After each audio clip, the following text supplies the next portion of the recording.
မီလ21ရက်နေ့မှာထွက်ရှိလာတော့မယ်လီဆာအာနီတာနဲ့ရီမာတို့ရဲ့ကမ္ဘာဖလားသချင်းသစ်ကမ္ဘာတဝန်းကဘောလုံးပရိသတ်တွေနဲ့ဂီတချစ်သူတွေစောင့်မျှော်နေကြတဲ့2026 FIFA ကမ္ဘာဖလားရဲ့အဓိကခေါင်းစည်းသချင်းဖြစ်တဲ့ကိုရဲ့တီဇာဗီဒီယိုဟာဒီနေ့ပဲထွက်ရှိလာခဲ့ပါပြီ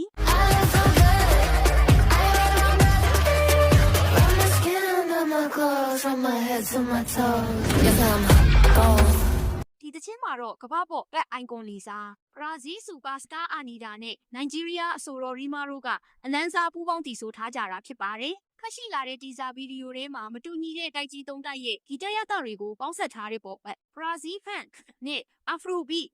စစ်စတိုင်အမိုက်စားစီးချက်တွေကိုကြားရမှာဖြစ်ပြီးပရိသတ်တွေအားလုံးကိုရင်ခုန်စိတ်လှုပ်ရှားမှုအပြည့်ပေးစွမ်းနေပါတယ်အခုဆိုရင်ကမ္ဘာတဝန်းကဖန်တွေအားလုံးဟာဒီလိုသမိုင်းဝင်ပူးပေါင်းမှုကြီးအတွက်အိတ်မပျော်နိုင်လောက်အောင်ရင်ခုန်ရင်းစောင့်မျှော်နေကြပါတယ်အားလုံးမျှော်လင့်နေကြတဲ့ခုလက်သစ်သချင်းဟာမနက်ဖြန်မေလ21ရက်နေ့မှာတရားဝင်ဖြန့်ချီပေးသွားမှာဖြစ်ပြီးသူတို့သုံးဦးစလုံးဟာလာမယ့်ဇွန်လ12ရက်နေ့လို့အင်ဂျလစ်မျိုးကဆိုဖီကွင်းကြီးမှာကျင်းပမယ့်ကမ္ဘာဖလားဖွင့်ပွဲအခမ်းအနားမှာလည်းအတူတူတီဆိုဖျော်ဖြေသွားကြအောင်ပါ